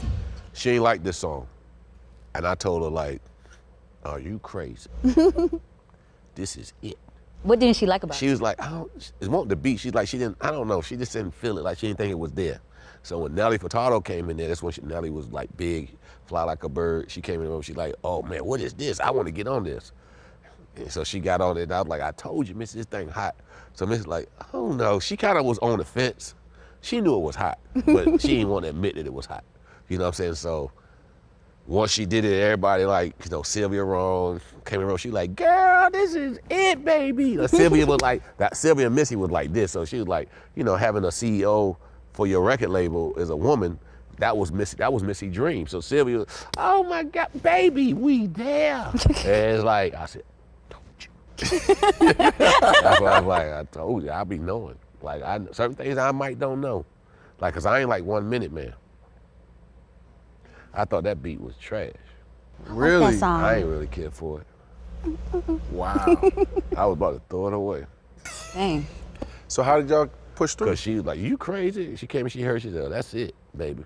But but everyone like Get Your Freak On though. Get Your Freak On, I knew.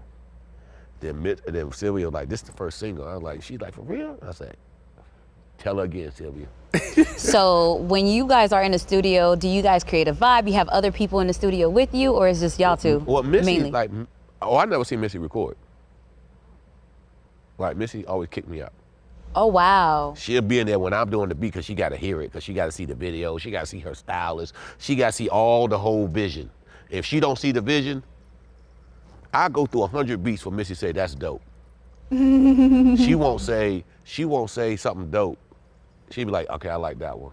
But like back in the days, one computer where you can save, you had to cut off your keyboard and stuff back over. So for me, it was like, it was emotionally draining. But she had her own room, Studio C, like a smaller room. And Missy would go in there, she'd like the beat, she'd like, send the beat over. So it leaves me time to go. Back then, I'd go like, okay, perfect, I'm going to live. You know what I'm saying? Cause I knew.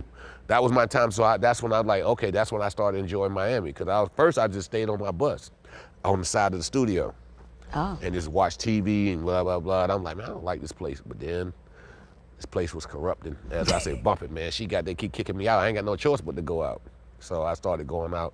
So I never seen her, she'll call me, come back to the studio. I need you now. So I'd be like, it's almost like police call, like duty work. You know what I mean? I got this hour off. For these 2 hours, I need you back here now.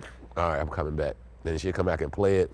Then she invite Trina and all them over, and they go crazy. And I'm like sitting in the back, like, it's girls' night. And then they start, drinking like, oh, Missy, I'm like, oh.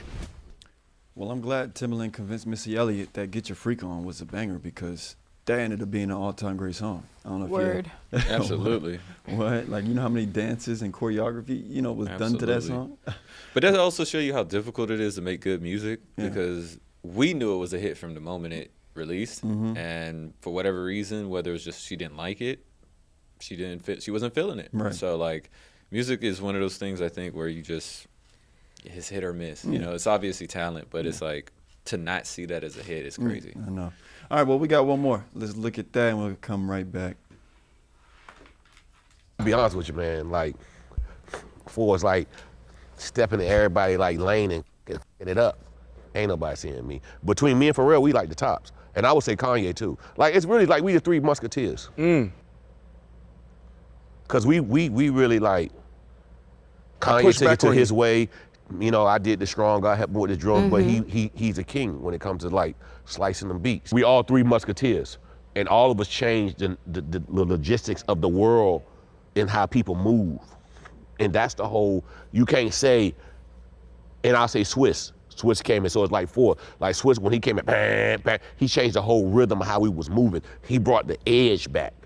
When I was putting too much pop, he y'all going too soft. Bam, bam, bam. And when me and Pharrell were doing all that, Swiss came in no, we gotta go back here. And then Kanye said, no, we really gotta go here. So it was kind of like a rotating cycle of us just like challenging each other. Like, nah, we're gonna make our favorite artist move this way. If we had to put one old school in there though, that's why I say I'm gonna push back on you because Quincy, you brought him up earlier. Oh, Quincy's the GOAT. He's a goddamn. He's I wouldn't say he's the. He could be the GOAT. He could be the GOAT. Zeus is. I mean, Quincy Jones is Zeus. This is what it is. He did Frank Sinatra, bro. Yeah, that's what I'm saying. Like, it's like it don't get no better. I did it my way. It don't get no better. Like, what are we talking about? Like, hush. While we have you, we gotta talk about verses. And Chef, you said something interesting because we were talking about the creative process, and it was like, you know, the pandemic. That it was created in the pandemic, right? Yeah, like the pandemic was real crazy because we was like stuck in the house for a little bit, you know? A little bit. I know, a lot of bit. But how was that thought process, you and Swiss? Like, I know you was trying to get entertainment out there to people still, like, but what was the like Kickstarter of it? Like, I mean, what was that conversation like? Me and Swiss we did it live at Hot 97 Summer Jams. We had this idea of we both doing this album versus like he do his side, I do my side, which we still gonna do. When the pandemic happened, it was fun. It was like everybody stuck at home. It's like everybody calling each other. We know like ain't nobody busy. And then I called him one day. I said, yo, man, remember that thing we was gonna do? Well, we versed it, we should do that right now. And what sparked that off, I gotta give it to D-Nice. D-Nice kind of sparked me to do that. Oh my goodness. Cause D-Nice had the DJ and everybody was on his thing and he was, and everybody, it was a mood. I was like, what can I do what could, I do to contribute to this moment? That's right. Imagine how many things was created by watching D-Nice. Like everybody's like, damn, what can I do like this? Right? So D-Nice, salute. He did Club that. Quarantine was crazy. What? That was crazy. What? Yeah, Club Quarantine Still was crazy. Yeah. Unbelievable, legendary. That was the whole thing. And I told Swiss, let's do what we did when we in New York, let's do it now. He's like, you wanna do it now? I said, yeah, we ain't got nothing else to do. He said, all right, give me an hour. He go, and then all we had was 30,000 people, but that 30,000 reached millions. Everyone was sharing and then it. Hit Boy and Boy Wonder did it, and Boy Wonder kept telling, say it with your chest, say it with your chest, telling Hit Boy and all this, and then it just, after that, we was like, yo, we need to trademark this, we need to do this, we need to do that, and we just took it as a business because we use the platform on your phone to create your own platform. What do people do every day? They be on their phone. All right, then. Little tech guy, Yeah, exactly. little Steve Jobs. I'm gonna call you Steve Jobs. Dang on right. I'm gonna use your platform to get 100, 200 million. You understand me? Because you already charged me $730. I said that ain't gonna work for me. You know what I'm saying? But you build it. I understand the math. Mm-hmm. Like TikTok, I see, I understand it. But I'm like, damn, they built this powerful ass I see why America want to ban it because this thing is powerful. Exactly. But they 70-30 split. And I be getting a lot of gifts up and I say, but you know what? The youth is on here. I'm gonna use these platforms to build what I wanna build and then go build it because it takes time to build tech. It takes about a year, it's like building a house. You know what I'm saying? Like to build it right, because you're gonna go through eras where people, oh, this ain't functioning. You know how, black people, we always complain. That's why I love versus like being in the cookout. They be like, Timbaland, get the sound right. Swiss, get the sound right. Get the sound right. I used to see those comments. I'm like, yo, bro, we ain't there. Yeah. Y'all just like, y'all typical black people, boy. Y'all love to hate. Then after the end, thank you, Tim. We love you for what you're doing. You just cussed me out 2 seconds ago. Right. That's how it be. I said, I just love our people because it's like, we honest, but we love you. Yeah, it's like, yo, why you complaining? Like, do you complain that your pick? You know what? I look at this like a family reunion. Grandma, why grandma ain't cook the rolls? Why auntie cook the rolls? It's that same thing, but you gonna eat it though. Exactly. But I know that we built something special, regardless if you complain or not. Who else doing it? Shut up. Well, those verses have certainly come a long way. And I mean, I wonder who's going to be the next one. Didn't they say Diddy and Jermaine Dupri's are going to be the next verses? Remember the video where they were like at the back of a stage? Yeah, and we played it they here, that, actually. Right? And Yeah. Diddy was actually on I Am Athlete, present the idea and kind of like bring more light to it. Yeah. But yeah, I think it's in the works. Yeah, Haven't seen the verses in a while, though. I know it has been a while, right? Well, anyways, this is a part of the show I was looking forward to, everyone. We have former Pro Bowler, All-Pro offensive tackle, Terron Armstead of the Miami Dolphins joining the show. Terron, welcome to Paper Route. How we doing, boss? Not former. I'm still active. You still active, man? Yeah, you still put active. some respect on his Still name. active. Damn, Corey. Past tense, Corey. All pro. What's with you in the past tense lately? I know, right? Right I know, now. right? We talking now. We talking now. Don't take that personally, Terron. He does that to a lot of people. No, That's on me. I need to fix that. I need to clean that up. My fault, It's man. all good. But no, again, we thank you for coming on. How you feeling today? How you doing? Are you at the facility right now? I am. I'm at the training facility right now. Okay. Cool. Well, again, thank you for coming on the show. This is where I want to start, Terron, because your name was in the in the news recently. I think it was about several weeks ago at your first annual charity basketball game. You donated an electrical bike and a van to the family of an 8th grader who was graduating from 8th grade, but he walked 6 miles to that graduation. I just wanted to ask you, man, like how do you, what is your desire to give back, right? Like, do you feel like you have a role as like a philanthropist in the community? Yeah, it's really just a natural thing, man. It's really just how I'm made up, how I was raised, to try to lend a helping hand. Xavier, his story specifically was just super inspiring and motivating, especially in my area. Where I'm from, we see our youth with different challenges and adversity. And I was really inspired and amazed at his effort and determination to go attend his graduation, despite the journey he had to take. Absolutely. How did you find out about his story? I mean, was it told to you? Did he himself tell you? Because I mean, that is an incredible dedication to your education and to just continuing your education. So how was it that you got connected with this young man and found out about his story? Yeah, so I was on my way from Dallas to Illinois. Landed in St. Louis, and my team sent me the article, and I'm just reading through, and but then we was like, man, let's get him to the game. Let's get him to the game. He can just come in, him and his family. And then, like, once we really dove into his situation in its totality, it really was like, let's see what we can do. And we had some great donors and partners that came and wanted to be a part of the solution, and it all came together. That's incredible. No, I it is mean, an incredible story. that's shout out to him. That's an incredible story. Well, I mean, we can't neglect to talk about this upcoming NFL season. Absolutely. Corey here is despite that introduction he gave you, he is a diehard Miami Dolphins fan. We are coming live from the 305 down here. She's not lying, Terron. A lot of eyes are on the Miami Dolphins.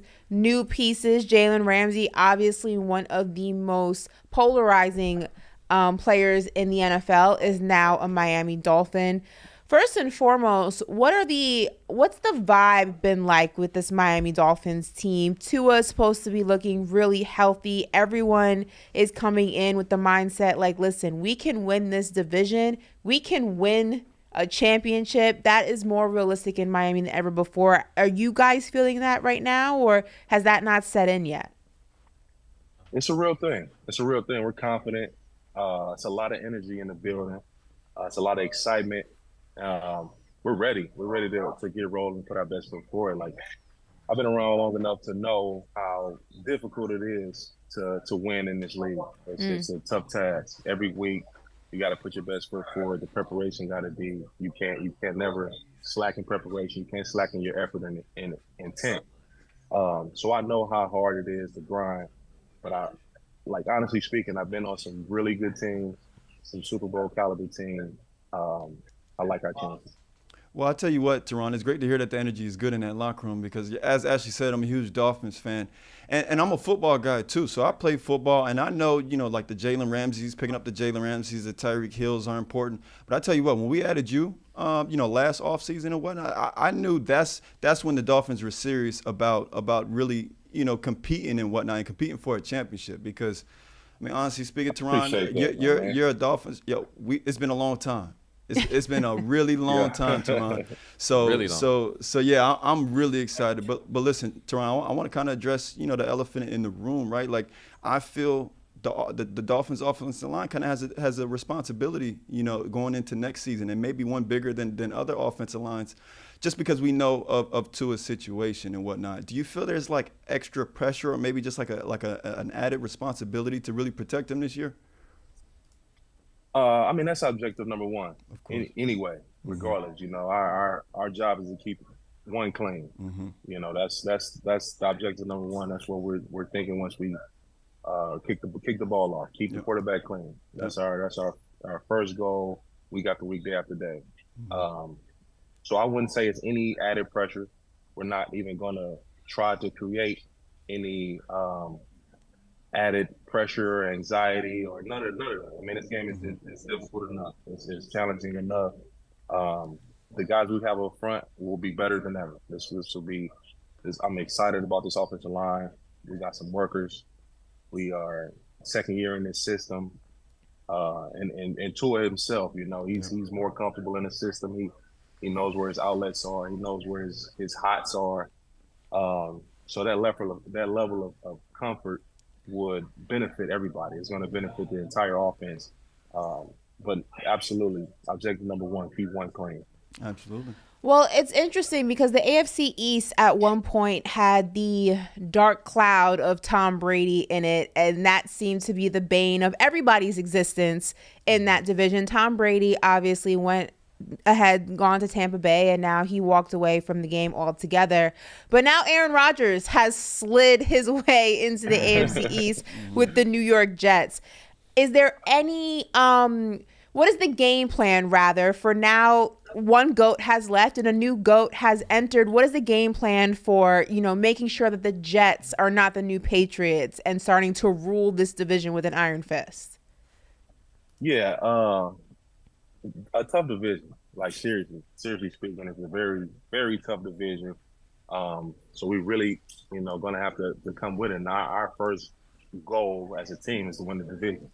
You win the division, you get a chance to position yourself for the playoffs and get a home game, all those good things. Aaron Rodgers coming over to the Jets is definitely a real thing. They have a really good team, a lot of talent, young team, and then you bring in someone like him who historically has been at the top of the position for the last 15 plus years. So it's not anything that we would try to downplay or anything of that nature. It's a real thing. It's going to be a challenge. We'll be up for it. We'll be ready. You want to be in a competitive division. You want to have those challenging games, those rivalries. That's the beauty of the sport. So look, being competitive requires you to do some homework and look at what you did well and what you didn't do well. So as a team, looking at the Miami Dolphins last season, what would you say is something positive that you guys are continuing to build on that's going to help you win this division? And what is something, looking at last season, what you may not have done well, saying we need to fix this because this could be our Achilles heel? Yeah. No, we had a very talented roster last year. We started off really well, and we hit a wall. But the common denominator for our struggles were we didn't play smart football all the time. Yeah. Like you want to, and this game is about consistency. And one of the biggest factors in consistency is just playing smart football, putting ourselves in position to win, not losing games. Like I say, it's already hard enough to win in this league. But when you're playing against yourself as well, it makes it even more challenging. So I think we're a smarter team this year. We have more vets, guys with more experience. There's been in more important games. That helps everyone. You know what I mean? We bring the young guys along as leaders on this team. And just having a second year in this regime, with Coach Mike McDaniel. And now I'm bringing in Vic Fangio. I'm telling you, I'm really excited about the year. I'm super excited too. Now, you've been through mini camp and whatnot, and you're familiar with the roster. Who's a name on the Dolphins roster right now that, the media and fans might not be knowing about, but you're knowing is going to have like a huge breakout season this year? Ooh, that's tough. It's a lot of guys. I mean, it's a lot of guys, a lot of my teammates that I'm, truly fans of. Mm-hmm. I can say Robert Hunt, the right guard. I think he's getting notoriety. And people are starting to really understand the level of his play. I can see a very big year from him. Cater, the corner. He's going to wear number 4 this year. Okay. Big fan of him. Now with Jalen Ramsey coming up, to play the slot more. He was incredible last year. But who I think will have the biggest year, and it's not somebody that's not on the radar or doesn't have the accolades, Xavier Howard. I think X-Man going to be crazy this year. I think with the new scheme, just talking to him, just seeing how he's going about his business, ready to work, like, I think X is going to be Defensive Player of the Year candidate. I love that. X going to give it to you? Yeah, there you go. There you go. I mean, we're talking about a guy who had 10 picks, not too many seasons ago. So, you make a good point there. So I'm going to put you on the hot seat a little bit. And obviously, I'm going to let you put the Dolphins number 1. But for the rest of the AFC East, I want you to go ahead and give me the rankings on how you think that division is going to play out. So you already said the goal for the Dolphins is to win the division. So I will give you guys number 1. But I need you to fill in Patriots, Jets, Bills. Where do the rest of them fall? And this is tentative because, as we know, it can move, it can change. Just now on June 27th, how do you have this playing out? Yeah, it's crazy because I could care less. As long as the Dolphins number 1, right? I gave them Dolphins 1. Yeah. I think Buffalo is a really good team. I think the Jets will be much better, much improved. I would say Buffalo will probably finish second. They got they're familiar with their guys, the scheme, their program. You know, they got a pretty good program over there right now.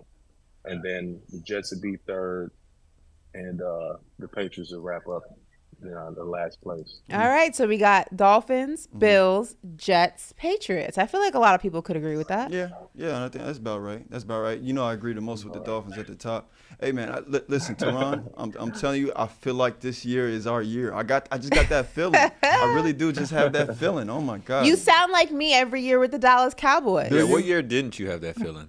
Never. I've had that feeling for 30 years of my life, and I've only been right 3 times out of the 30. So right. Here we are. But I say that every year because one year it's going to happen. One year it's going to be true. And I hope this is your year, Corey. Listen, I really do too. Cowboys fans are hopeful people. I'll tell you that. I really do too. Hey, I got Listen, for all the guys out there, get you a Cowboys fan. We are loyal to the soil. I believe the best in my team, although at times they show me the worst. I refuse to leave. Hey, now, Terron, you know what's also, I just want to get an inside the team and whatnot, right? Like, another topic of conversation has been who's the fastest wide receiver on the Miami Dolphins? Terron, you can see it on a daily basis. Who's the fastest wide receiver on the Miami Dolphins? Now, I know you guys added Chosen Anderson. He's a burner as well, and I'm sure you've been able to see that already. Who's the fastest wide receiver on the team? I mean, I could cause some controversy and say something, you know what I mean? Just because, but Cheetah the fastest player in the league. In the league? Yes. Yeah, he's the fastest player in the league, honestly speaking. Jalen Waddle is, like, he's a burner, like, for real. But Cheetah he's the fastest in the league. Oh, yeah. Interesting. I really cannot wait to see those guys play. Well, before we let you go, I do have a question. I mean, you've mentioned you've been on teams and you've been on championship contenders and you've been on not some championship contenders. Jalen Ramsey, obviously a new acquisition for the Miami Dolphins. It is and it can be, hard kind of implementing yourself in a new system, a new team, especially a team that has some level of continuity and chemistry, that has gone through the trenches and the good times and the bad times with each other. How is he adjusting? How is the team adjusting to him? Yeah, it's been seamless, and from my perspective, it's been a seamless transition. He's come in with a lot of energy. Jalen is OD competitive. Like, he is super competitive on every level.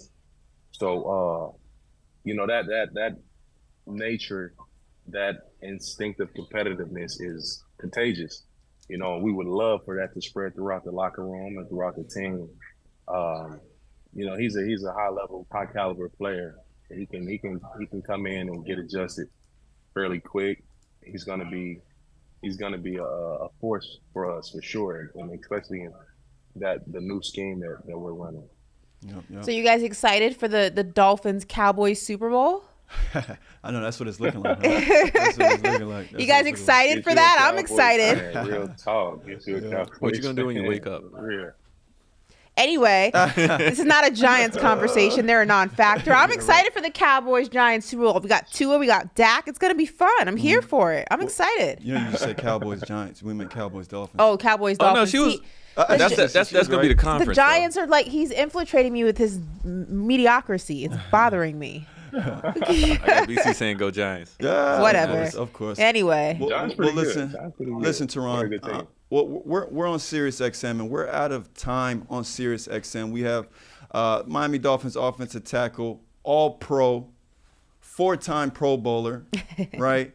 And he joined the Paper Route Show, and of course we appreciate him joining the show. What we're gonna do, Terron, if you got some more time, I of course would like to ask you a couple more questions.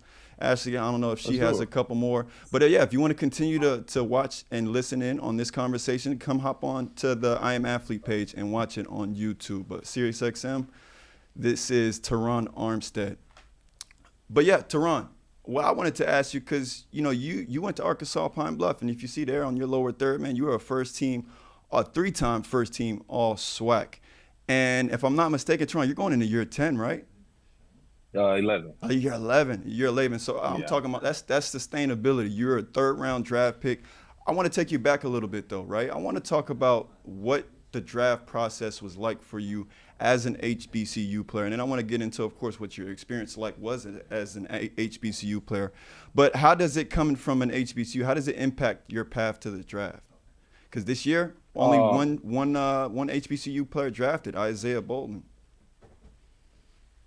Yeah, and we gotta change that mantra stigma of small school guys not being able to perform at the highest level, which is, it's been proven time and time again that's not accurate. Yeah. That's inaccurate for sure. My journey was that. It was a journey. It was a long road getting to the league, coming out of HBCU. We didn't have many resources from a preparation standpoint, and then didn't have many eyes until I started to get more notoriety my senior season in Arkansas Pine-Bluff. And we went on to win a SWAC championship, and that helped. But it wasn't until I got to the All-Star games, I got invited to the East West Shrine game. I went there, I performed well. Mm-hmm. I was like player of the week. They invited me to the Senior Bowl. So I went to the Senior Bowl the next week, and then I got my combine invite. Mm-hmm. And I seriously needed all 3 of those events to get drafted. Yeah. Seriously. So I had those 2 All-Star games. I had 10 team visits. So teams come down, work me out, or, fly me to their facility, sit in the meeting room and break down film and, go through the terminology of the game. All that helped my draft position because I was probably an undrafted grade before that off-season cycle started. And then I got to the combine. I had broke the 40 record for offensive lineman. There you go. I had a really good combine in the classroom, everything. And it ultimately got me that 3rd-round grade. Yeah. Unfortunately, you felt like it was like little room for error throughout the process, though. Would that be safe to say? Seriously. Yeah. That's safe to say. It's definitely a smaller margin of error for small school guys, particularly HBCU guys. Mm-hmm. Yeah. Did you have something? Do you think that it makes you not play with a chip on your shoulder, but do you think that it gives you an edge mentally over some players who may come out of these large programs that have all the resources, that have all the eyes, that have all the televised games, that are able to go to those championships, those bowl games with no issue? It's not even a second thought. Do you think that guys out of smaller schools, but particularly HBCUs that aren't under the same type of microscope, does it give you an edge mentally over your competition, do you feel like, or has it given you an edge mentally? I believe so. I think personally, I definitely have that edge, that chip on my shoulder. I come from a rough place, where I grew up, and then to go down to Pine-Bluff and just really had to get it out the mud, and so to say. So I definitely got that edge and that chip, and I always carry that in everything that I do with my competitiveness. But I think it's pros and cons to the small school guys, the HBCU guys. You get that grit, you get that grinding type of mentality. You get the lack of resources that you got to make stuff happen. And then the cons would be lack of exposure, lack of medical attention or, you know, different resources that the bigger schools got. But in the bigger school, pros and cons, they have much more of a readiness program, much more preparation, interview preparation, top of the line facilities, top of the line training. You play in big games with a large crowd, so you're familiar with crowd noise, and, you know, so you get that. And then the con of probably the big school guys, they are a little softer, you know, a little spoiled. They got access to so many different things. But for me, like I said, that personal edge, that tip, I definitely carry that. Now, Corey, before we close it out, I want to switch gears, switch positions for a second, and just get your take as an NFL athlete who's played with a lot of guys who play this particular position. There's been a lot of talk about running backs in the NFL and their lack of importance, or what people deem to be their lack of importance. A lot of running backs who are currently in the league or were once in the league have said that the running back position is the most disrespected. Saquon Barkley right now is fighting to go ahead and get his payday from an offense, from an organization that requires a lot of him. Obviously, Ezekiel Elliott and the Dallas Cowboys went their separate ways. Melvin Gordon recently came out and said that, quote, I play the worst position in the NFL. Where do you stand on what the running back means to the NFL current day? Is the narrative that the position is no longer as important in its traditional form as it once was true? Is there some truth to it, or could it not be further from the truth? I think it's unfairly viewed for sure by a lot of programs, a lot of organizations. I think there's some coaches and organizations that highly value the position, and rightfully so. Like I've seen running backs. I've been running backs that have been vital pieces to our success, vital pieces of our production. I was with Alvin Kamara for years, and Mark Ingram before that. Played with Adrian Peterson. So I've seen high-level running backs that really was the focal point of the offense and got everything going. And now in Miami, like our running game is the nucleus of everything we're trying to do offensively. You know what I mean? So I think it's terrible that they're trying to diminish the market and collectively make those guys, you know, sign for less. You get somebody like Saquon Barkley, if he's not on that Giants team, they're not the same thing. Right. And I can say that with full certainty. Like they're not the same team. So hopefully they understand that, and as time goes, these running backs stand their ground, you know, keep their leverage and get what they're worth. Yeah. Man, Terron, I think that's all we have for you, man. But hey, like I said earlier, it's our year, Terron. It's our year. It's our year. We're going to do it. It's our year. All right. And we're going to blow out the Cowboys in the Super Bowl. That's what we're going to do. That's where you lost me. Says the two teams not going. Yeah. Oh, wow. Whatever. Hey, Terron, again, I just want to thank you for joining. No, I appreciate you guys. Thank you so much. It was a pleasure having you on, boss. And good luck to you next season. Thank you. All right, man. Take it easy. Bye. Bye-bye. Terron Armstead. Like I said, I'll say it while he's off. It's our year, man. It's going to happen, Anthony. Yo, right. Is it me or does Corey have a glow? I absolutely do. I got to talk to a He does. real He just looked like he talked to his crush. Yeah, right. That's crazy. Anybody in a Dolphin helmet. Hey, he's all glowy. At least nobody will be able to say I ain't support South Florida sports and I ain't a true diehard South Floridian. So they can say that all day about me. I'm cool. Yeah, they do. They can't say that about you. And they do. All right, good people. This is Corey in the cut. Ashley Nicole Moss, Woo Out West, BC in the booth, and Mysterious Mander Legend. Now, he got so many nicknames. He got so many. Yeah, he got so many nicknames. Well, we're going to sign off for the day. We'll see you all tomorrow. Bye.